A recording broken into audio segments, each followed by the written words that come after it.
super excited to be here again. Those who made it to the previous and Vanguard edition can affirm that it was indeed impactful. And I'm pleased to tell you that today's edition will be even better, so stay with me. As you might remember, my name is Toby Loba Olajinjoye. You can call me Toby, and I'm glad to be your host. Previously, we discussed about how the educational system has been impacted due to the COVID-19 pandemic. And through the help of our guest speakers, we concluded that education must continue virtually as we prepare for what we call the new normal. Today, we shall be delving deeper into the said topic as we highlight the transition in the education sector post-COVID-19. Do you have questions or comments? Do well to drop them in the chat box below and your request to be attended to duly. Without further ado, I'd like to introduce our guest speakers for today's Edulight session. Welcome with me, Mr. Jasper Sido and Mr. Aaron Wise. Hello, sir. It's a pleasure to have you here. Thank you for having us. It's a pleasure to be here. Thank you, Toby. You're most welcome. Thank you so You're much. most welcome, sir. Are you wondering who they are? Well, let's get right at it. Mr. Jasper Sido, a Singaporean, is the founder and chairman of the SIS Group of Schools. The SIS Group is Indonesia's largest chain of quality private K-12 schools with tuition fees at multiple price points.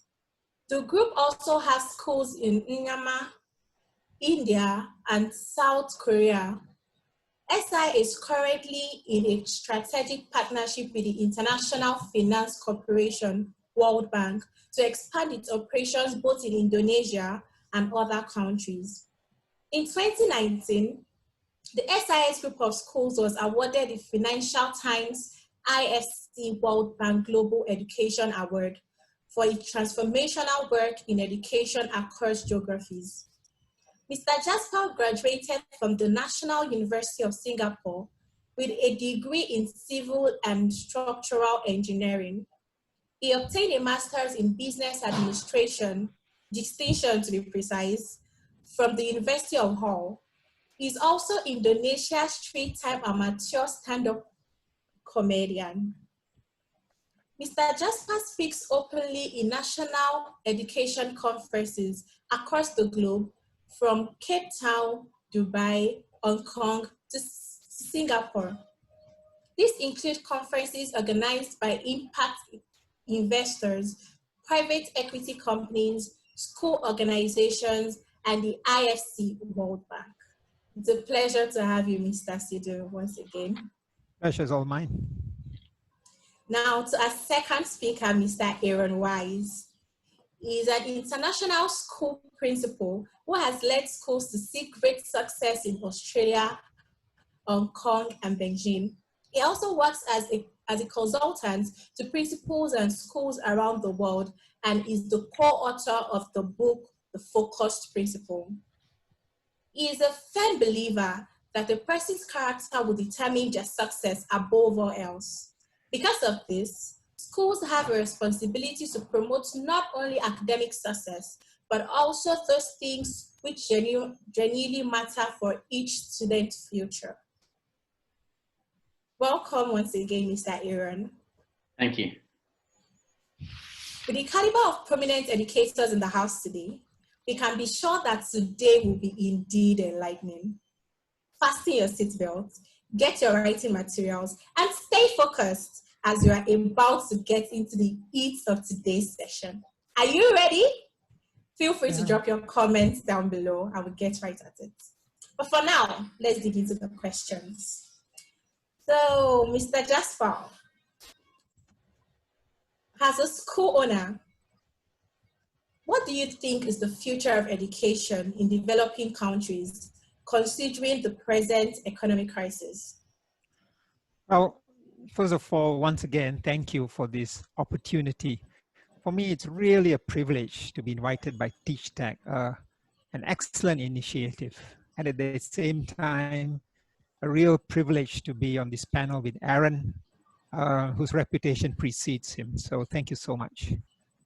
On the outset, to all your listeners, I would like to state that my experience is largely in the K to 12 sector, and it spans years establishing schools in developing countries like Indonesia, in India, and Myanmar, and soon Africa. So my comments will largely focus on this sector. I believe we were already on the right path of a good future with our thinking, albeit it was a very slow process before this current crisis. You know, all that talk on technology complementing K to 12 teaching in class and the need to prepare our young for 21st century skills.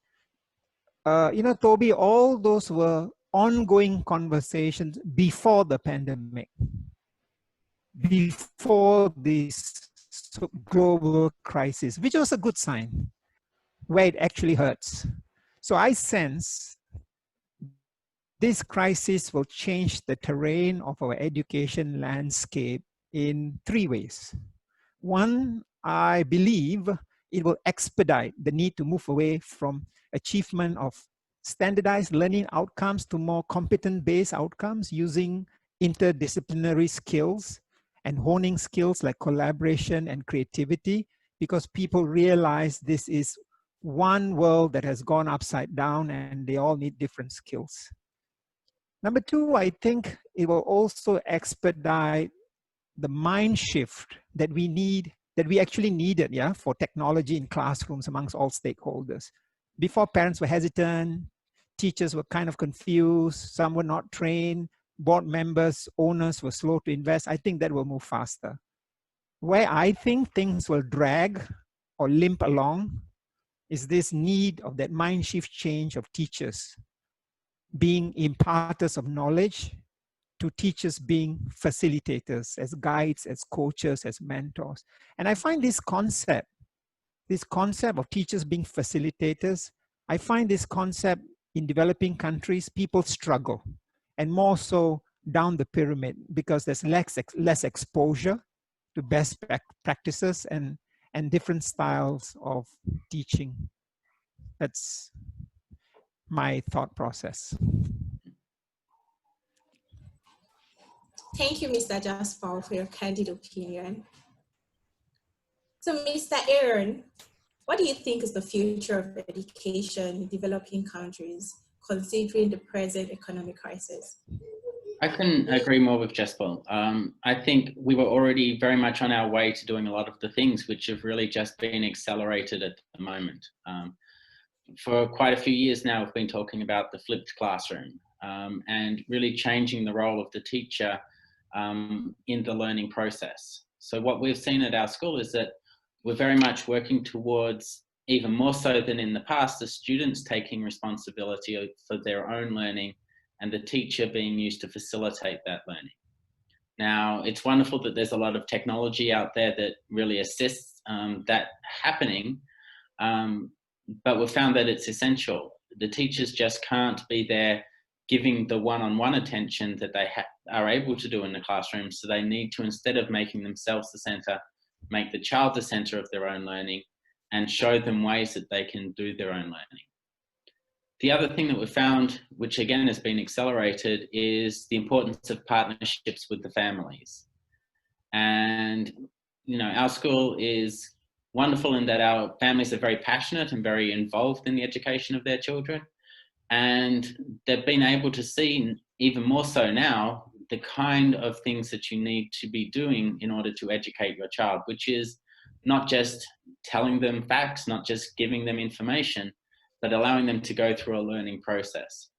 Now, I see that can only benefit the future as well, in all realms where there is more and more of a partnership between what is happening at school and the methodologies that we use to teach the children and the ways that the parents go about teaching their own children when they're not at school. So things will change and will continue to change in the future, but I see it's not a change that's going to take schools backwards. It's more just going to accelerate what's already been changing in the education industry for quite some time. Can I just jump in? Sorry, Yeah, definitely. I get very passionate. You know, Aaron, do you find that this whole concept of the teacher as the facilitator, do you think where you are and where you're operating, that concept parents understand and easy to explain?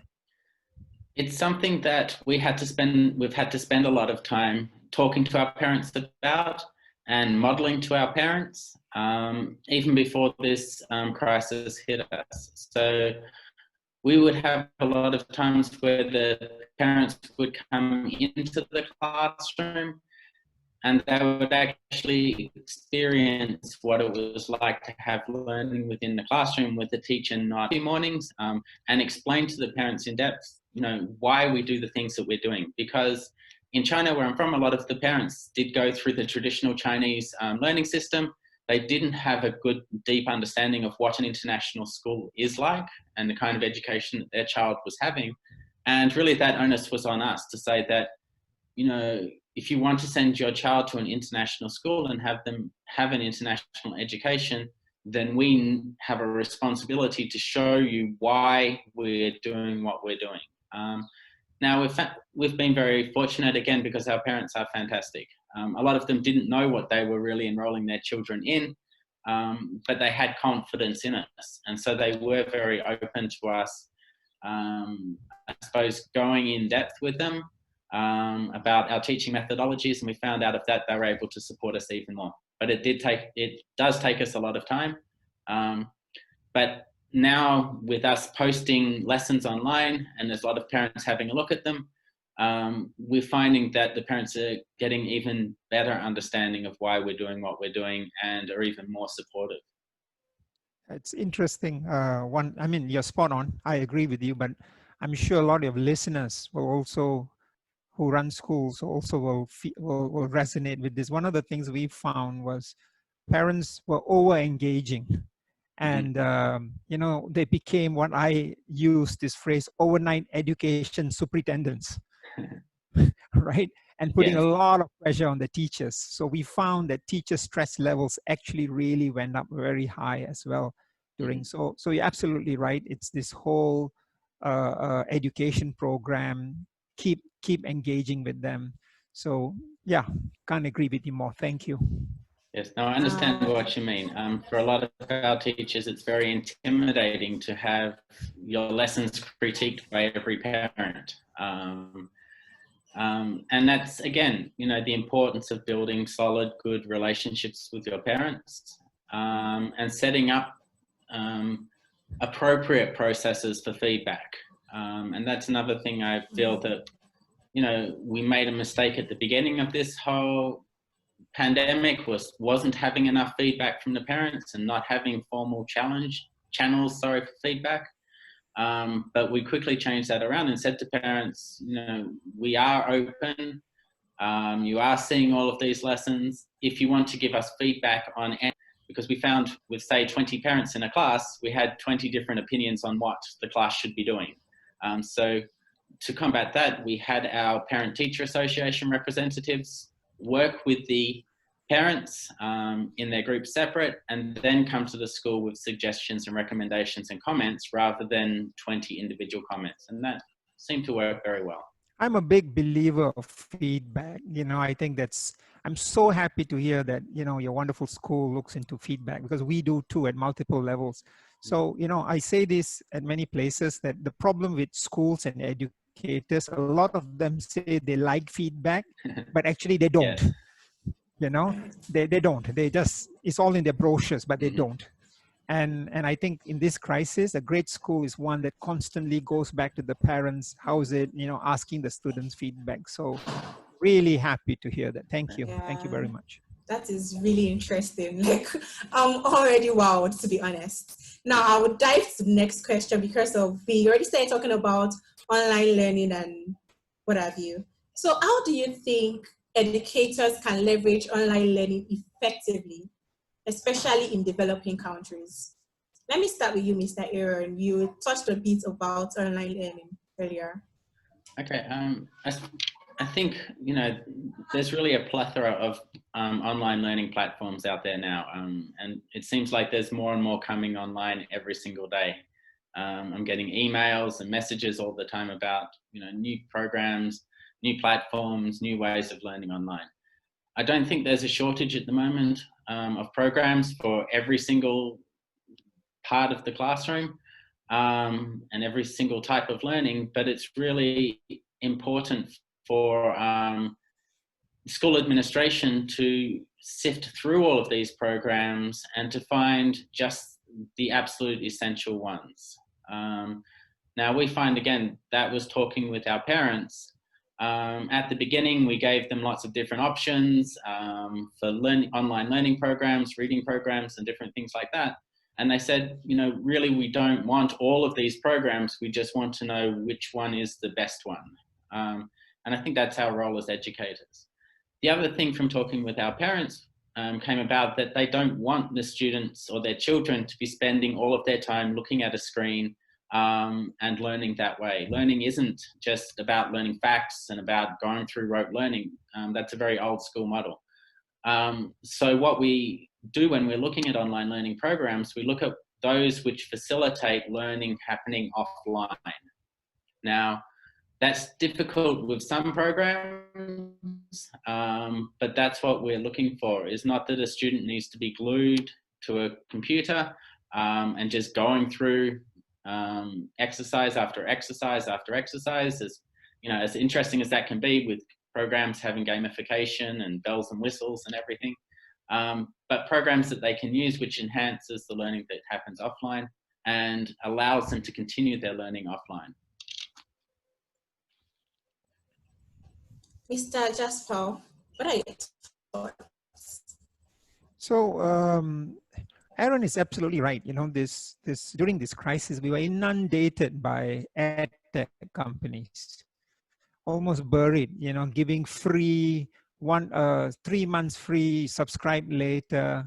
So I reckon, you know, you ask a question around developing countries, right? So, and I've been very active in developing countries, a few, India, Indonesia, Myanmar. So I reckon for us, Toby, to really understand whether educators, how can they leverage of online, is to first understand how and where, is to understand what are we trying to raise.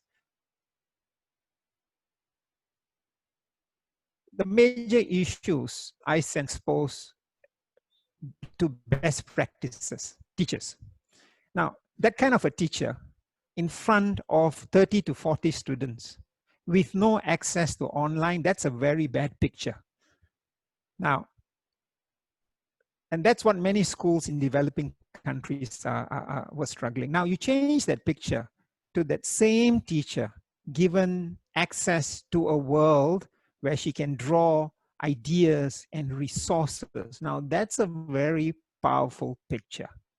So, online teaching brings really a lot of access to resources and knowledge, and the teacher has to be proactive. Now, another area I think online teaching has a great impact is absenteeism. So if you look at a wide variety of reasons why students are absent, right? Especially in developing countries. They can't get to school because of safety issues, demonstrations. You know, in Indonesia we had floods, conflict. A student may be sick even now, COVID-19. They're going to miss lessons. So I think that if you can find a great platform and use it properly, you'll be very effective in that area. The last link is parental involvement. And Aaron mentioned this very early. You know, Indonesia is stuck at the bottom 1/5 of OECD's PISA ranking, PISA, Program for International Student Assessment. So let me tell you what the World Bank's data on parental involvement in Indonesia is. 40% have met the teacher no more than 1 time a year. 50% attend school-wide meetings no more than 1 time a year. Volunteering in class, no more than 90% barely did it once. And I don't know what the statistics in Africa are, But we all know, and Aaron alluded to this, that parent involvement in a child's learning journey is so important. But at the same time, we also must understand why parents are not involved, right? Maybe it's travel time, it's work, they don't understand the language. So here is where I would urge your listeners, and we have done this, to use the appropriate online platforms to engage parents. And there are a lot of platforms. And if I can jump in on another point, was experiment with new platforms. Because there was a crisis, right? So teachers had to go online. The last thing you want to do is, hey, my friend has this, can you try this? Hey, my friend has it, nodding his head. You just be very careful not to experiment. Yeah, Aaron, you were saying, yeah. No, I definitely agree with you. Crisis, there's so many great programs out there to engage with parents. We use one at our school, and it's, fantastic, and it's no better way to really get parents supportive of what you're doing at school, to increase their interest in what their child is doing. And you're right, all the research shows that the more engaged parents are in schooling, the better a child is going to go at school. If parents are turning up regularly, they just need to read a newsletter or come into school once in a while, and really great gains are met. So I agree that one of the best ways to get or to use technology to improve learning is to use it to engage parents. Yeah, sorry, I didn't mean to interrupt. I just thought of something. If you look, I'm sure there are a lot of teachers listening in. Teachers are very stressed. They are doing all sorts of things, right? They organize things. We ask them to even chase parents for paying school fees. We ask them to stand in front classroom. So think about it, right? There's a lot of these things can actually be replaced by technology.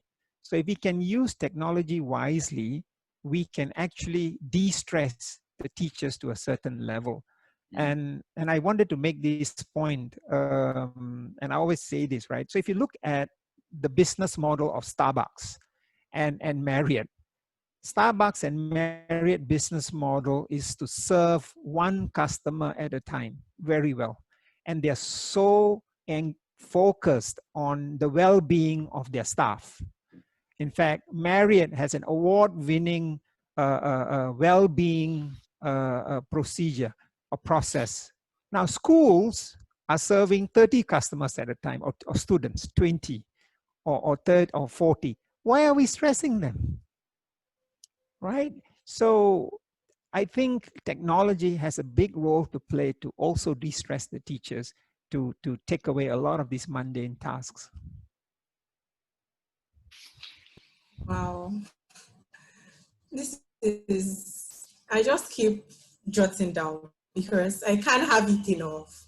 I just keep writing down, so I would always have to go back to it. Like, I've never seen it in this light when yourself and Mr. Aaron buttress the point of parents having to be involved in the education and in the planning of their children's life. This is indeed impactful. Thank you so much. If you have questions or you have comments, do well to drop them on the chat box and we'll get right at them. So let's move on. As an international school principal, Mr. Aaron, do you think online learning can bridge the educational gap in developing and developed countries? We've already started butchering the point of online learning. How is it bridged that we currently have?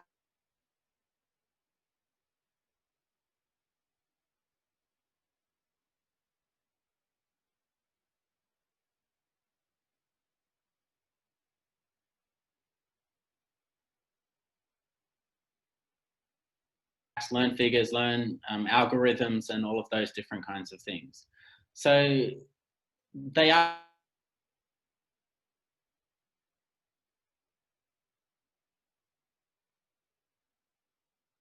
if developing countries can really take advantage of that, because it is going to up the knowledge and the skills and the understanding of all of the students. But I think one thing to be only goals of education, and if developing countries are just trying to build up students' knowledge without teaching them how to use that and appropriate ways to use that, developing their character as well, developing, I guess, a moral rudder for them for the future, then, you know, the schools are really missing the point of education. Education isn't just learning facts and figures. It's the ability to use those facts and figures, the ability to use what you've learned in order to be able to do good things. And so I'd encourage everybody who is listening to not just see, okay, I can put my child in front of this computer program and then they're going to learn everything that they need to know. You know, education doesn't work like that. Now it can assist in the process, it can assist in doing a lot of great things, but it's definitely not the end of education and a cure-all for everything. Right. Thank you. Your thought, Mr. Jasper? Yeah, I mean, like Aaron, I agree. If you look at developing countries, the challenges in education are actually, they're not around online learning per se. They're around a whole spectrum of issues. Decision makers stuck in old ways, dinosaurs disconnected with reality, corruption, religious and cultural influences, inequity and gender issues, lack of budgets, opportunity cost of families keeping their children in school versus getting them to work, a whole spectrum of issues. But personally, again, like Aaron said, I won't put my money on online learning solving all these problems in education. But yes, online learning has benefits. And you talk about measuring success between developing and developed countries. I think measuring success for developing countries best be done by comparing this year's gap of that developing country with last year's gap of the developing country. That puts a lot of pressure on decision makers. If you start comparing your gap with a developed country, you're going to get politicians, government leaders giving all sorts of excuses. Yeah, you know, they are far ahead of us. This is why we are here. So I said, no, stop comparing you to them. Just comparing your bad results to what it was last year. And you got to explain why this chart is not moving in the right direction.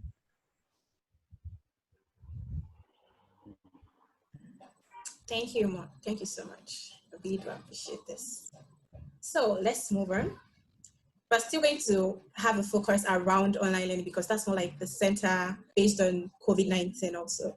So how would you rate students' performance with online learning as compared to the traditional classroom learning? Do you think there is a decline or do you think there is increase in the performance of students? Mr. Aaron.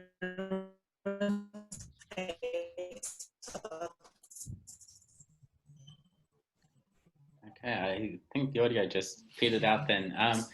But I think there's no doubt. I mean, we have learning happen in schools because schools are important. And I work in a primary school, and definitely the social interactions in kindergarten, grade 1 and grade 2, and even throughout the primary school are important. They're an important part of schooling. So online learning isn't the replacement for what happens in the classroom by any stretch of the imagination.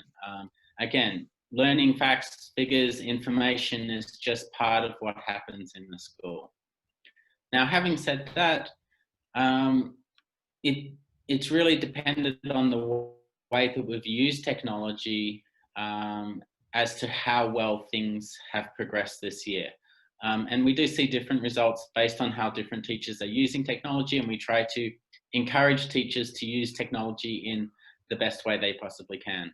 One thing our parents and our students keep telling us is that they want to have the human interaction. They want to have some kind of interaction with a teacher, not just a computer program that, you know, pops up on the screen, great job, you got 95%, you know, something along those lines.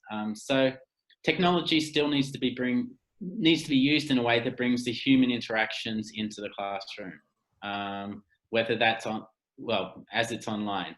So being able to use technology to have students collaborating is very important still for us. And really that's what we're trying to do, is mimic what actually happens in the classroom. Now, in terms of how effective that has been, I heard teachers from the US say that they would be happy if the students learned 50% while studying online compared to what they would learn in the classroom. I think that's probably a reasonable starting point to come from. Now, I hope that our school has done more than 50% of the learning that they would have done in class. And I think students are back at school, and we can run some testing to see how the students' academic knowledge has progressed during this time. But I think there's no doubt that you can't learn everything online that you can in a classroom. You know, there's reasons we don't do online learning. There's reasons that we have schools. There's reasons that we have classrooms. I agree with Aaron. You know, if this whole debate about online and traditional classroom is very hot now, it's very hot. But I think the jury is out, and the jury has been out for a very, very long time. Any literature and research on the efficacy of online learning is divided. If you go out on the internet and you read and you look at research, it's very divided. Some favor traditional classrooms, some favor online, others favor a hybrid or a blended approach, which Aaron was alluding to. So I'll just talk a little bit about this from my own experience. But I want to go back to your question. You asked me, how will I rate student performance? I think your question has two parts, right? Number one, what age are we talking about? And number two, what kind of student performance are you talking about? Because if you survey, or we did, the entire K-12 schools in my whole group, India, Myanmar, I tell you, parents, teachers, and students, you survey all of them, you'll find overwhelmingly, everyone wants to go back to school, right? They all want to. But what we found in a survey was very interesting. Online was more effective and easier for the older students. The younger ones, like in kindergarten and lower primary, we had issues. The children couldn't sit still. There are lots of distraction, parents' interference. But the other thing we found out, I don't know whether Aaron, you will agree, but we found out the effectiveness didn't match with the emotional satisfaction. Yes, that went the other way. Mm-hmm. The younger kids were happy, the older students were not.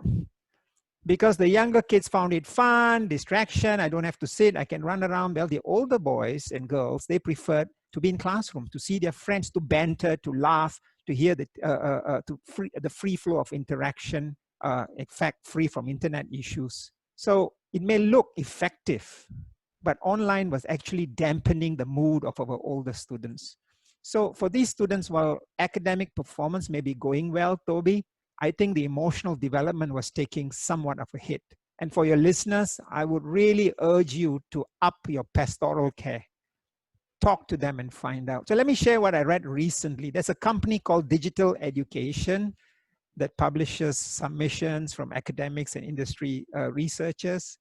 And they found students are likely to switch off mentally online if they don't like the instructor, okay, or the format or the feedback, because online really needs a high level of self-motivation and self-direction. And it may be good for adults, but please keep in mind, these are young students who may not have that kind of skills fully developed. So Aaron and I think we run schools, we know it's different time, different style for different you're running.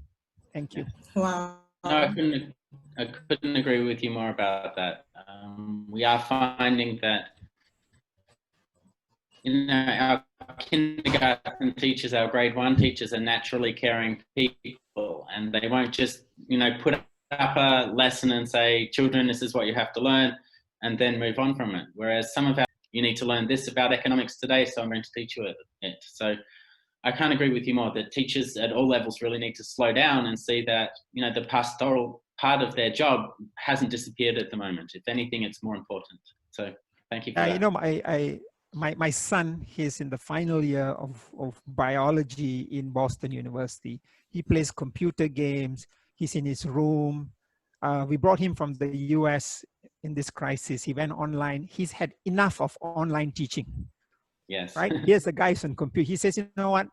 I don't want to pay any more school fees. Well, I say, you're not paying, I am. He said, anyway, he said, you shouldn't pay enough school fees if this goes on online. Mm-hmm. But then they do laboratory. So, you know, the older kids, they're just very unhappy. They want to get back to school and get into the physical nature. So, yeah, thank you. Wow, that would drive me to my last question. Not exactly my last, because I still have some questions and comments coming in, but still on online learning. Now, I know we've already reached a vantage point that online learning cannot overtake traditional learning. But given the present economic situation, using COVID-19 now as a case study, Mr. Jasper, do you think online learning can take over completely from traditional classroom anytime soon due to the present situation? No, let me pass to Aaron. I saw that coming. Totally agree. No, is the answer to that. Yeah, we are talking about K to 12 schools, right? If anything, this pandemic has taught us to be careful. And I want to say this to everyone of edtech startup companies. They're creating this hype. We can replace traditional K to 12 schools. They're doing that because they're trying to raise money for valuations, okay? And if you look carefully and you find out who are behind these companies, young individuals who have no children, no parenting experience, right? So look, K to 12 is a very niche kind of education terrain. You're involving young children who are developing mentally, physically, emotionally, and they can't do that in front of computers. You know, Aaron said our kids need interaction. They need to handle conflict, make friends. They need a warm smile, a touch to say whether they're doing right or wrong. And by the way, parents are working, you know, don't forget our parents, they too have needs. They need their children to be in a safe place, some place where the kids are developing intellectually and emotionally. So I think the current pandemic has positioned online to be a partner to face-to-face, but replace a teacher, it will be a sad day if actually it does. So no. Yes. No, I couldn't agree more. If anything, this pandemic has shown us that the teacher and the teacher's role is essential. And it's the teacher's role, though, I think is being redefined. It's not so much somebody who just stands up in front of the children with a chalkboard and writes down what the children need to learn. But a teacher is somebody who is caring, who is nurturing children, and is bringing out the best in them. And that's something that a computer program can't do. And, you know, this pandemic has really made everybody, I think, appreciate teachers more, and appreciate that schools are actually necessary places, and they're more than just places where children go sit in front of a computer and do their lessons and then go home without talking to anybody. Schools won't be replaced by computers. Yeah. And since everyone is listening, and you know, I'm very passionate, you can't shut my mouth. I just want to say, in the middle of this pandemic, you know, while you all are looking at online and teachers, don't forget about the hygiene and safety of your schools, right? Look at space. How do you utilize unused space to prevent overcrowding, right? Do you need to invest a little bit more on wash basins so that children don't have to run like, you know, 100 meters to go wash their hands? Can you do these things? So moments like this, if you are a school owner, a principal, I would also ask you to reflect back and look at design of your schools, because school design, I suspect, will change as well. Thank you. So we have a question here. It's taking us back to where we started from. So regarding the first talking points, if parent involvement is crucial for the betterment of education, what type of outreach is culturally appropriate in Africa to involve parents into So a relationship can be created between parents and schools, because let me bring it down to Nigeria. You know, most times there is always you both talked about the involvement of parents being crucial to the educational development of the students. But sometimes you see that these parents don't even have time. Like they're all trying to hustle and make money, and there's no time for their children. So how do you think that we can incorporate this in the Africa setting? Mr. Jasper, please. I guess I can draw from my experience in India and Myanmar and Indonesia, right? Because I haven't really gone into establishing a school in Africa, but I have seen some schools in Africa. So I think one of the mistakes schools are making is to talk a different language to parents, right? You get someone who is using such big words.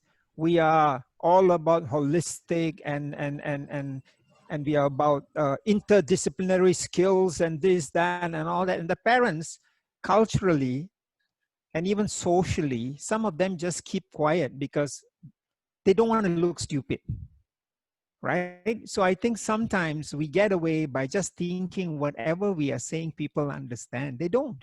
So if you want to engage parents, I say use the right language, number one. Sometimes bring them into smaller groups, because in bigger groups, people don't ask so many questions. So you need to know your parents. You need to know which group needs to be engaged differently. Now you're going to argue and say, oh, that takes a lot of time. But Aaron and I just said parent engagement is so important, right? The other thing is, don't forget, parent engagement is not mother engagement. Don't forget the father, right? So if you look at the statistics, you'll find most of the time the mothers appear, because some of these engagement times are in the morning. So we encourage schools to do at times where the fathers can also be part of the journey. Lastly, I'm beginning to sense the less words we use, the more videos we use, it's easier for people to understand what we are trying to do. Yeah, that's right. Mr. Aaron, please. Yes, I mean, it can be tricky because people are busy, but what I've found, you know, in teaching in schools in Australia, Hong Kong and China, it's normally the busiest parents who are the ones that are the best at getting into school. I heard a saying once that, you know, if you want something done, find a person who's busy, because they're used to being busy and they're used to juggling their busyness and making sure that they do what's important. Now, I think that that's a big role of the school, is to show parents that being involved is important, and then to make it easy for the parents to be involved. Now, there was some research done by Harvard Education a few years ago now that showed that really just small amounts of participation in the school can make a big impact, and they don't have to involve, you know, big fanfares where the teachers, where the parents are coming in and spending a lot of time and a lot of energy, but just small things are going to lead to big results. So even if a parent, say, reads a newsletter that the school produces, then the school is going to see the results of the parents' involvement in just reading a newsletter. Now, as Jasper said, you know, videos are a great way. If you put a video, a parent finds it very easy to have a look at a video. When we're producing our newsletters for our parents, they're full of pictures. Now, parents won't always spend the time to look through and read all of the texts that we produce. Some of them do, but not all of them do. But if they can at least be looking at the pictures and say, hey, there's a picture of what my child is doing in science, or there's a picture of what my child is doing in mathematics, then those things are building engagement.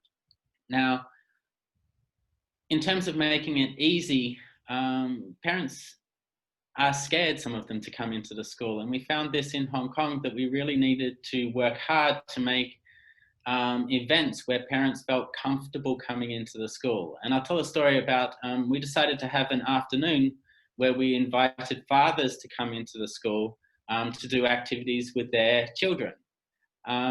And the first time we ran that, a lot of the fathers actually brought their wives in with them because they were too scared to go by themselves. Now, we went out of our way to make it a very relaxed environment where the fathers were having a lot of fun. They were building different things with their children, and they were working with other fathers, and they had a great time. The next year we ran that same program, the mothers didn't turn up. It was just the fathers. And they had a great time again. They were involved in the school. They were involved in their children's lives. The children were talking about it for weeks leading up to the event because they really appreciated having their fathers come into the school. And it was a great way to build the community and build parent involvement. And again, some of our parents in the school there, they were CEOs of companies, they had high power jobs, they were flying around the world, but they still were able to make it a priority to spend one afternoon in their child's classroom, one afternoon in the school, because we set it up as a way to make it very easy for them to come in and an enjoyable experience where they felt they could be successful. One of the things about parent involvement, and I want to also share, don't get too depressed if they're not involved as well, because the curve is this way, right? The younger they are, the more involved the parents are. The older they are, the less involved the parent, because these kids usually take their own responsibility, right? So in a way, it works to your favor, because the younger they are, the more involved they are. You can actually use those videos showing and then make it very direct. I think parents sometimes like to see stories about their own children rather than big pictures. Or look, this was the sports event, everyone is running, hey, where's my child in all of this? So drag them in by videos are very easy. Just take a picture of little Johnny and then send to Johnny's mom, here's a picture of Johnny doing this, that. So they get all excited, right? So yeah, thank you. I agree with you. The way that you take videos, the way that you do pictures is very important. And we actually ran professional development with our teachers for how do you take a picture of a student and their work in order to appeal to the parents. Because we found, as you said, the teachers would take a whole class photo. You couldn't tell what was going on. There was no, this is the focus of what's happening in this picture. And we found that through that, there was a lot more engagement from the parents, and the staff were able to really focus their skills. Teachers aren't photographers. They're not videographers. It's another skill that they need to learn, and it's something that a school can help teachers with as I guess, an indirect way of promoting learning happening in the school. Yeah. I see a question. Yes, I was going to read that now. I'll let you read the question. Okay, thank you, Mr. Jaswal and Mr. Aaron. So the question is this. Okay, it's a comment / a question.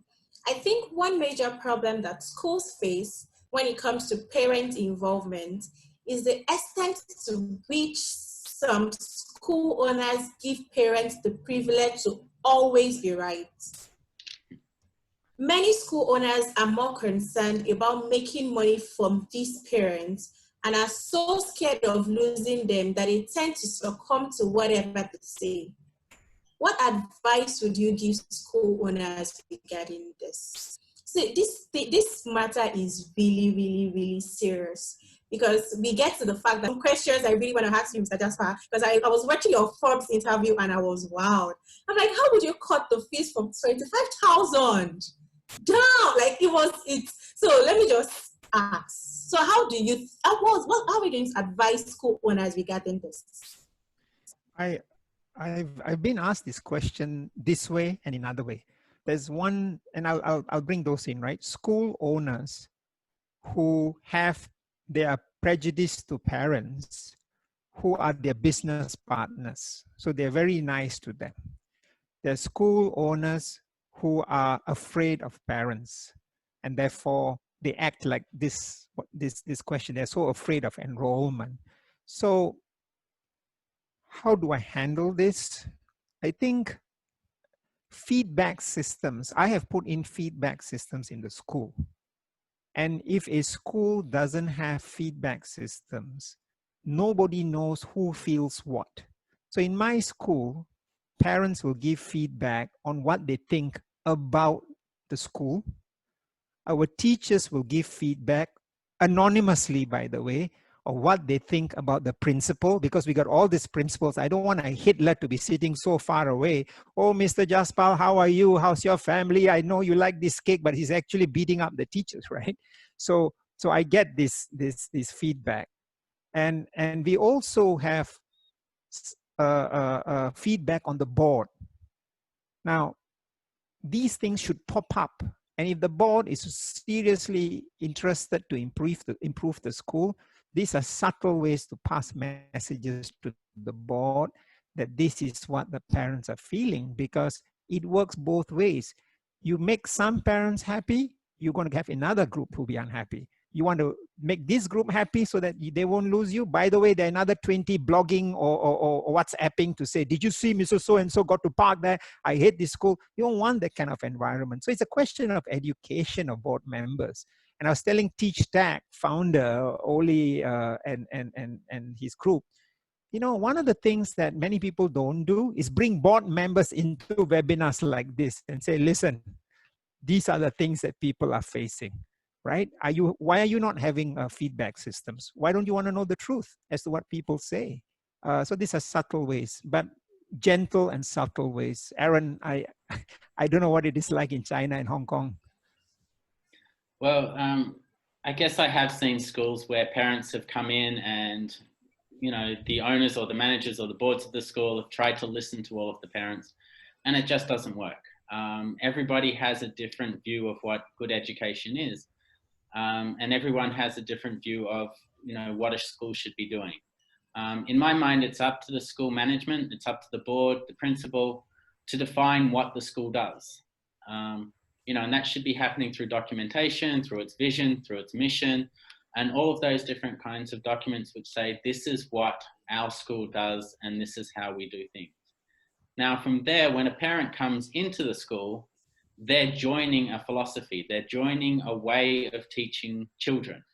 Now, they can disagree with that, and they can, again, through appropriate feedback channels, give input into management, give input into boards on how things can change. But really, you're not selling, I'm going to teach my child how you think I should teach your child. You're coming to them and saying, this is how I'm going to teach your child. If you want to be part of this, if you want to be part of this beautiful school, this beautiful culture, then fantastic, come in and be supportive of the school. If you want a different type of education, and I say this to parents when they're enrolling their children in the school, if you want a kind of education where we're pressuring students and we're you know, getting a 6-year-old child and testing them every week, then there's different schools to go to. And I think that that's how school owners should look at the profitability of their school, is coming from saying, I'm going to make a profit from this group of parents and these people who share my vision of what a school should be, not trying to make everybody happy. You just can't make everybody happy. McDonald's doesn't try to make everybody happy. Starbucks doesn't try to make everybody happy. They say, I'm going to make this group of people happy through doing this. And if people would like to come because they like McDonald's, because they like Starbucks, then that's fantastic. And if they've got ideas that are fantastic about how I can improve the hamburgers I'm selling or the coffee I'm selling, then fantastic, great, I'm going to listen to them. But if they come into McDonald's and say, we want you to serve lobsters, you know, it's go to a lobster restaurant. And I think that that's how schools have to be with parents, to very clearly define what the school is about, clearly define how the school operates and what the school believes is its vision for how children learn and grow, and then have parents come in who support that vision, not parents who want the school to change its vision.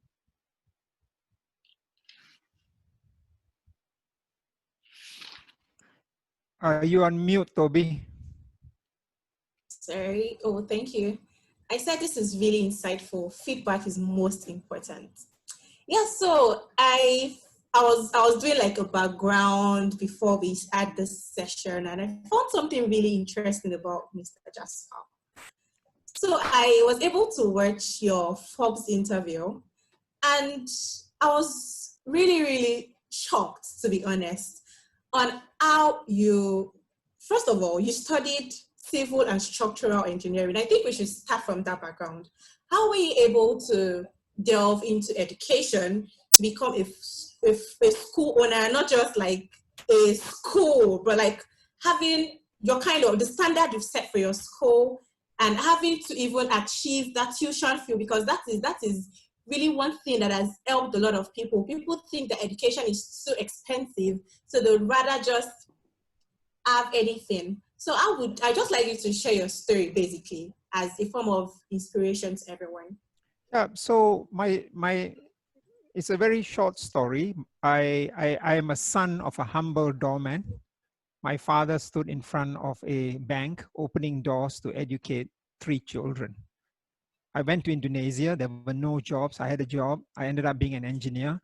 And I think God was very kind to me because I was part of a group of a company that we discovered the 6th largest coal mine in Indonesia. So I was very active. My children went to a school which cost 25,000 US dollars per child per year. Take that and multiply 12 years. That's almost $250,000 for one child. I have 2. My company paid. I didn't pay for this. So when I stand there and I look at this school, and there is a great school, super facilities, excellent teachers, I felt so privileged that a son of a doorman can send his kids there. But you know, this is only one group of society will enjoy this. So I always say, if you are holding on something good, it must be good for everybody. Now, the problem with a lot of schools, a lot of people, is they start at the bottom of the pyramid. They start having a school right at the bottom, and then it's philanthropy money, is NGO money, is all sorts of money going down. And then what happens when they leave? The school collapses. The second problem is the budget schools are ideologically, not pedagogically isolated. Because right at the bottom, who do you collaborate? You collaborate with the next budget school, with the next budget school. So what is it? It's the same dull ideas. So when I did my first school, I halved that 25 to 15, and I brought some real great principals to run at 15. It was very expensive. I knew 15,000 was very expensive, but I got that right. And then I halved 15 to 8, and I opened several schools at 8. And then I half 8 to 4, and I half 4 to 2. As you bring prices down, infrastructure changes, and teacher recruitment becomes very local. Now, local recruitment always ends up pedagogically isolated. So we let them collaborate vertically upwards. So every teacher, every principal is sharing. Nobody's a stepsister in the school. And I have kids at only paying $4,000 going to UCLA, going to Imperial College. So it's the collaboration. So I think if we can collaborate, if schools can collaborate, if teachers can collaborate, I don't mean collaboration in like one meeting and go home. I mean constantly in an ecosystem. And my dream is for us to sort of, Aaron would agree, there's no recipe to education. You know, it's not, I got a secret Coca-Cola recipe, so I'm not going to share it with you, right? It's those things that Aaron and I believe, feedback, sticking to your vision, investing in teachers, investing in their well-being. So that's the way it's done. And I will do it. And I've done it. And I will continue to do it because my father died 2 years ago and he refused to see any of my schools because he said, can a doorman attend any of your schools? I said, not yet, Dad. He says, I am not going to see any of your school because you'll be satisfied. So I'm continuing to build a school, and I hope to work with Aaron and yourself and everybody else. So thank you so much. Wow, I have to clap, really. Like, I'm inspired. I'm inspired. Thank you so much, Mr. Jasper. And read Aaron's book, by the way. It's a great book. Yes, yeah. Thank you. So, Mr. Aaron, I would like you to share your inspiration with us. How were you able to sit down to think about a book, not just for yourself, but to inspire other educators? I understand the title of your book is The Focused Principle. So how have you been able to do that? For me, it was really a good process of reflecting on what I do and what I do well and what I don't do well. And for me, in any business, in any industry, there's a few things that if you focus on and do those things very well, then it seems like most things fall into place. Now, in my first year as a principal, I became a principal when I was 29 years old. So I was quite young. And in my first year as a principal, I really ran around trying to solve all of the problems at the school. And I was exhausted after the first year because I felt like I hadn't solved any problems, that I was continuing to just put out little spot fires. And I knew that this isn't the way that a principal should operate. A principal should be looking after the big matters so that when the big things are in place, they allow everything else to happen in school. So after being a principal for quite a few years now, I think something like, wow, nearly 15 years now being a principal, it was time for me to sit down and reflect. What do I wish that I'd known when I was back 29 years old that would have made my life a lot easier? Now, also with my vice principals at the school, they're all fantastic people, and they're all learning how to be principals themselves, so that when I leave or if they go to another school, they can be principals. So they're often asking me questions, and they're often saying, I just wish you had more time to sit down and talk to me about these things, which I try to make time for, but we're all busy at school. So I thought if I can put this all into a book and if it's helpful for people, then that's great. Because for me, being a principal is a really rewarding and satisfying job. But if you're not focusing on the important things, then it's a job that wears you out and doesn't allow you to have any job satisfaction because you're not doing things well. So I hope the book does help people and helps schools and helps parents as well.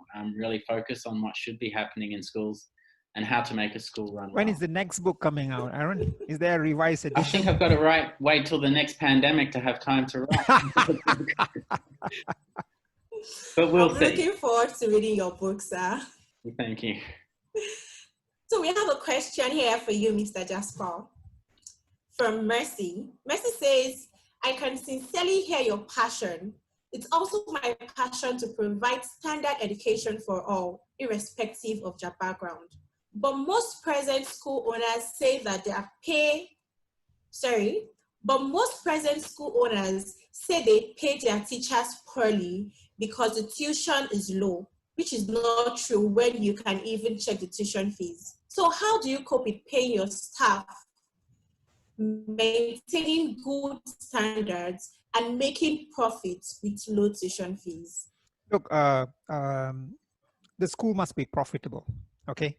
If it's not profitable, then it's not sustainable. There's no budgets for reinvestment. That's a fact. I bring my school slow and I try to keep it profitable. The biggest cost is staffing and teachers.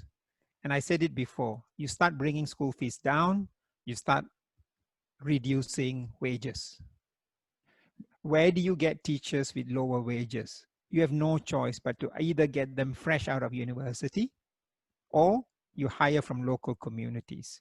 And I said it before, the problem there becomes they don't have the exposure nor the experience. And therefore, they need to be linked and exposed and trained. Now, some of these schools that you talk about, to say that they're paying their staff low, the quality is low, I think they've started at the wrong place. I think once you start below and you're stuck below, you have no budget for training. The other way is, of course, to have budgets for training, right? Get them exposed to best practices. I did it the other way. I went from the top and I started bringing it down, and I created this family. One of my budget school principals, when we collaborate and all the principals come together, she actually chairs the meeting. So the budget school principal is not the stepsister. So it's that collaboration. Number two, you cannot make money in low fees unless you have high volume. So your school numbers must be high. There has to be 1,000, 1,500, right? So if you are saying, is the school making money? Check how many students they have, there's a certain there's a certain number that you need to clear the threshold. Find out who owns the land and building. Are they paying rent? Are they not paying rent?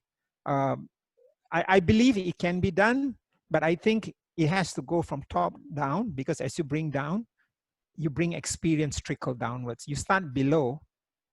That's where the whole issue, I feel, is. And that's my opinion. I've done it and I will continue to do it. Oh, interesting. Interesting. We have another question here. Knowing that poor education is a personal tragedy that imprisons people in poverty, what can Africa do to change? Now, I understand that you might not be so familiar with the Africa setting, but I think Mr. Aaron would still like to shed some light on this. How do you think we can help people with education despite the poverty rates? I think education doesn't have to cost a lot, and we still see schools around the world that are really providing, you know, good, solid education without high budgets. A good school, in my opinion, is based on the passion that the teacher and the principal brings to the learning that happens at the school. You know, I've seen teachers who are passionate really provide amazing learning for their students with no resources. And I've seen the opposite as well, where there's very rich schools who have all the resources that you could want, but because the teachers aren't passionate and they're not equipped, really good learning doesn't happen in those schools. So I think, you know, for good learning to happen, we need to have passionate teachers, and a priority needs to be placed on education as well. And I think that this is a governmental responsibility. In China, one thing that the government has got right is that everybody respects education. Everybody respects teachers, and everybody understands that education is the way to a better future. Now that's historic. It goes all the way back to 1977. Dao Xiping, who came in and said, for China to progress, for China to be a world player, education has to be the foundation of everything else that happens.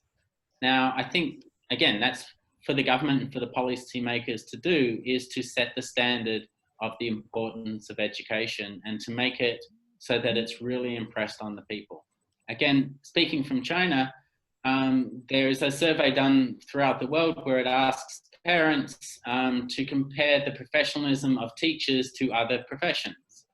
And so, for example, in Australia and in the US, a teacher might be compared with a nurse. Saying that a teacher's professionalism is similar to a nurse's professionalism. In China, the parents there compare a teacher with a doctor. They're saying that teachers are important, learning is important, and we respect the professionalism and what a teacher brings to the lives of society as a whole. And really, you know, for me, that's the answer, is that it needs to be made a priority, and that needs to happen from the government, and that needs to then filter down through all levels of government, states, local governments, in order for teachers to be able to do what they're passionate about doing. If I can share from Indonesia, I've been asked this question a few times, right? So if there's one policy which I think that is so important out of all the various actions that you want to do, is promote public-private partnership. You see, a lot of governments, I find, they are always, every few years, they change curriculum. Every few years, they got some new initiative. And I tell you why. Because every time you do a new curriculum, new initiative, you start printing textbooks, somebody's making money somewhere, right? So if you have no budgets, at least get a public-private partnership program running.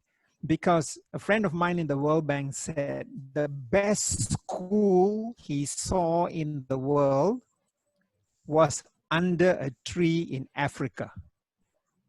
Because like Aaron said, is that teacher. And I can tell you, those teachers down the pyramid, all they need is private partnership. So we brought public school teachers into our school. I found about 3 months is just nice if you get them exposed to some sort of I'm not talking about training where they all sit and one guy gives them a lecture. I mean, being in class, seeing. So I think to answer that question, And being the engineer, I always like to find a solution. I could be wrong, but I think public-private partnership is so important. Thank you very much, Mr. Jasper and Mr. Aaron. If you think today's session has impacted you in any way, drop a thumbs up and drop your comments below. Personally, I've learned a lot and my mind has been exposed. All we need to do right now is the execution. So I'd like to appreciate our esteemed guest today. Thank you for taking your time to share your thoughtful ideas and ways that we can become better and advanced in this era. Thank you so much, Mr. Jasper. Thank you so much, Mr. Aaron. We're so honored, and Teachtact team says thank you.